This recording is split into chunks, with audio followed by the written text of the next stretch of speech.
What's up, guys? Chris here from Mainely Mesh, and welcome to this week's edition of Whiteboard Wednesday 2.0. Hopefully we get to 3 and 4 and 5 soon so it stops seeming like World War. But today I wanted to introduce to you guys what exactly 3-dot lacrosse is. And firstly, I want to clear up any misconception, because 3-dot lacrosse is not a marketing scheme. It's not a new company, a new way to sell stuff. What it is really just a philosophy, a guiding principle to what we do and why we do it and how we do it. So the whole idea of 3-dot lacrosse and 3 dots in general has been something I've really been playing around with for a while. It's a Gedanken, as the Germans would say. That was one of Einstein's favorite expressions. And you'll see why Einstein comes into play later, but it was a philosophical idea, the whole idea of 3 dots. And as I came up through college and grew older and saw a little bit more of the world, I kept seeing this recurring theme of the number 3, and not in a creepy, the number 23 way, but just these 3 dots, or 3 main ideas and philosophies, kind of arose from a lot of the things I was investing most of my time in. And what I kind of came to believe in, what's one of the core principles of the 3 dots, is a way of explaining how human interaction works. So you'll notice in 3-dot lacrosse, I wish I could take out an E in 3 and put it behind dot, but you can't, such is life. There are 3 E's in this phrase. And these 3 E's are very important. They stand for ego, essence, and empathy. To me, these are the 3 categories of being, of looking at ourselves and looking at the world. We look at them through 3 different shades, 3 different lenses. The first is the ego, the self-centered, infinitesimally small ideas of just the I. The essence is the bigger picture, you know, being able to understand how to communicate with other people, just the everyday, the stuff you see the most, those ideas. And then empathy is a trait that is pretty uniquely human. Obviously, you don't see many dogs being like, wow, I really wonder what it would be like to walk a day in that poodle's shoes. But, I mean, obviously some other animals are capable of it, whether it be dolphins or elephants or chimpanzees, but it's a very complex thought process to be able to remove yourself from your point of view and place yourself in another person's shoes. So it's really the most difficult mental task we have as humans. And I started seeing similar things as an astrophysics major, coming up in the sciences, going on to college and looking at things through a more scientific lens. Because in science, we have the realm of the itty-bitty teeny-weeny, which is known as quantum mechanics. Okay, and this isn't something that you guys have learned in your high school or middle school science classes, but quantum mechanics, you might have heard some of the cool words in it, whether it's a quark, something smaller than the atom itself, these antiparticles, the anti-electron, the anti-proton, and so many more. If you've seen the science things about the Higgs boson particle, this is all quantum mechanics, things that jump in and out of existence. Just they function in a different way and in a much smaller, more complex way than we could ever imagine from our realm at the macroscopic level. So there's quantum mechanics. Then there's the everyday interactions. And some people kind of brush over this one, I think, but it's pretty clear that we can do some pretty amazing things with our human existence. Whether that be mastering yoga, or if you've ever seen the crazy videos of monks shocking people as they align their chakras perfectly and energetically, or heard stories of schizophrenics being cured after a trip to a West African shaman and then living the rest of their lives there, or cancer being cured after moving to a Buddhist monastery. There's some amazing things that some people can tap into in this realm of thinking. Then finally, the empathetic, the large, big picture stuff. We have astrophysics, we have general relativity, and a guy who's really dominated that realm is Einstein, so we'll call it Einsteinian mechanics. I also have a big man crush on Einstein, so we'll give him a little credit. Einsteinian mechanics. That's everything big. That's numbers that are so large we can't even possibly comprehend them. Trying to compare ourselves to the size of the sun, or this sun to the size of Betelgeuse, one of the largest red giant stars we know. But there are truly three realms, and why I say people brush over the humanity side of things is that quantum mechanics and Einsteinian mechanics fundamentally disagree with each other when you're talking from an equations point of view. The body of equations that governs quantum mechanics doesn't work with general relativity and Einsteinian equations, and vice versa. And so people have been searching for this theory of everything that allows both of these to work, because on one hand, we have general relativity, which explains everything we've ever known on a grand scale. And in quantum mechanics, it explains everything we've ever known on a teeny-weeny, infinitesimally small scale. But they don't agree with each other. And I can postulate as much as I want about how I think humanity might, in the human experience, might bridge that gap, but I don't know. I'm 21, I haven't understood that yet. But they're things that really, it's more of a spectrum than I think we believe.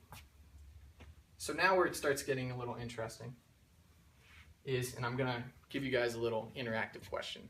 I'm going to give you 5 seconds to think about it, but what do you think the most powerful phrase one human can say to another is? So what's the most powerful thing you can say to another person? I'll give you 5 seconds.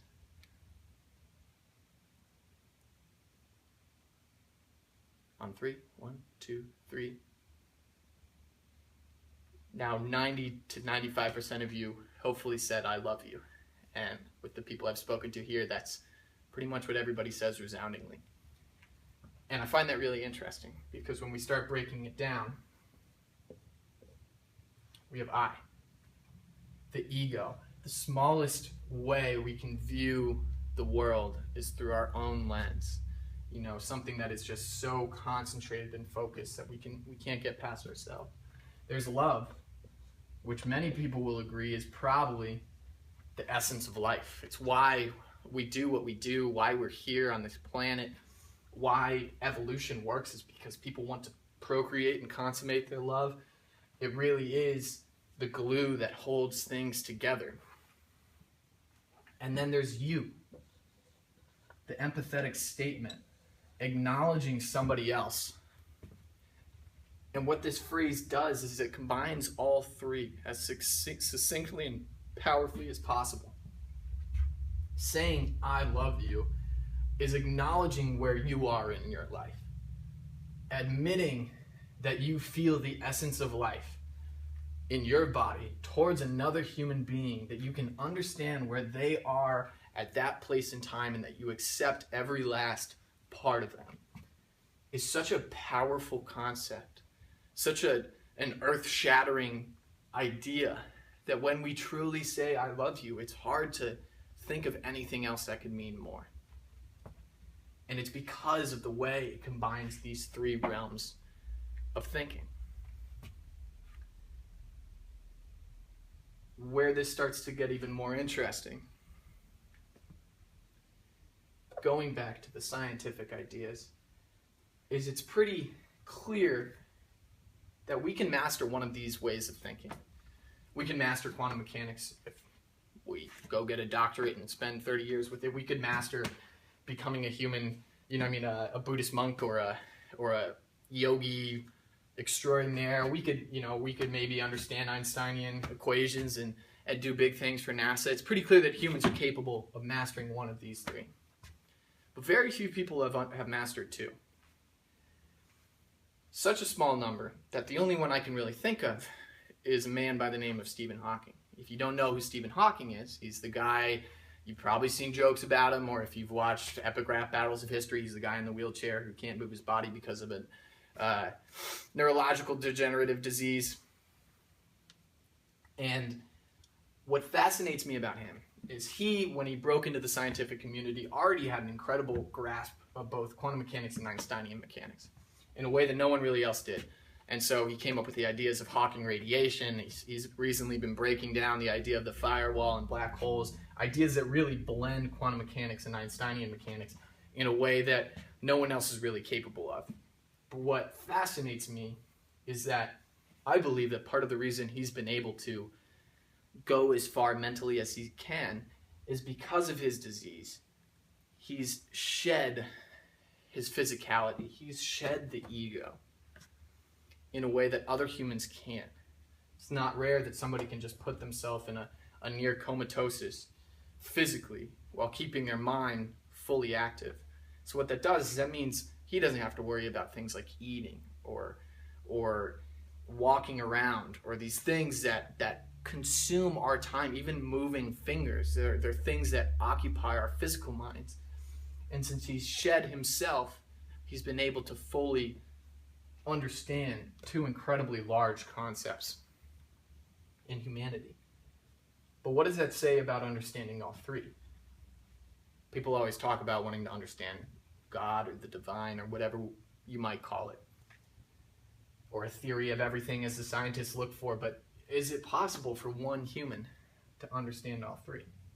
If we use Stephen Hawking as an example, what we find is that one human can understand one. If we shed our body, our physicality, our ego, we can probably understand two. So that would make you think that you have to shed a third thing in order to understand all three. Well, what's left? We have our brain, we have our body. That allows us to achieve one. We lose our body, we achieve two. The only thing left is our brain. So in order to understand all three things, we have to shed our power of thinking. We have to shed our consciousness. You could say we have to die in order to ascend to the level of understanding that a divine figure would, someone who understands all three things. We have to pass from this life, release our body, release our consciousness, and assume whatever realm might be next. Still gives me shivers. If some of you are super agnostic, don't worry, we're still getting back to lacrosse. But what this means now and how it relates to lacrosse is when we play, we are also trying to shed some things. And when I think about when I'm the happiest on the field, I use sports, I use lacrosse as a way to forget about myself in the moment, to lose my ego, to forget about whatever crappy thing happened during the day, whatever problems I'm having with my teachers and my friends. When I get on the field, I can shed myself and be the lacrosse player that I want to be. So I take my ego and I try to shed it, but we can't shed it. So I try to simplify.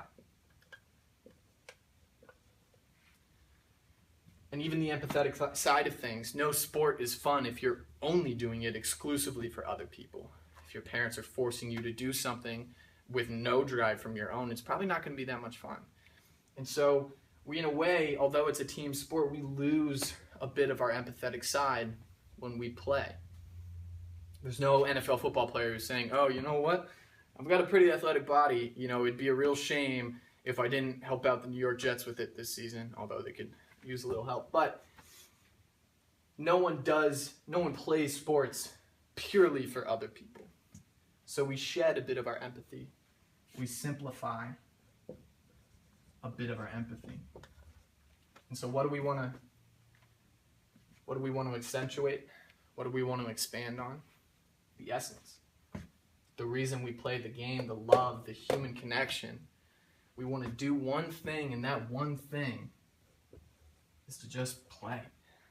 It's the most joyful act there is. It's why kids can't stop playing on recess fields across the country. Why at our happiest we're just frolicking and playing. So you'll see, simply play simply is the motto that defines Mainely Mesh. It's what defines 3-Dot Lacrosse. It truly is the way to enjoy the sport the most. And it's something that's helps me get out of bed in the morning. You know, maybe if you catch yourself overthinking things on the field and you feel too much pressure from other people and you're feeling too empathetic, or you know, you're really being a little bit too conceited and you're not having fun because you're constantly worried about your own performance, maybe simply play simply can help. Lose a bit of the ego. Stop worrying about other people so much. Just get back to the one important thing that started it all, which is playing. And that, my friends, is 3-dot lacrosse. And if this meant something to you, share it with your friends, share it with your family. I really appreciate you guys taking the time to listen to this. I'm sure it's going to be a long video, but it's something that means a lot to me, and hopefully will give you guys a better insight as to why we're doing what we're doing. So thank you guys so much. And as always, I'll catch you guys next time. Oh, I think the thing's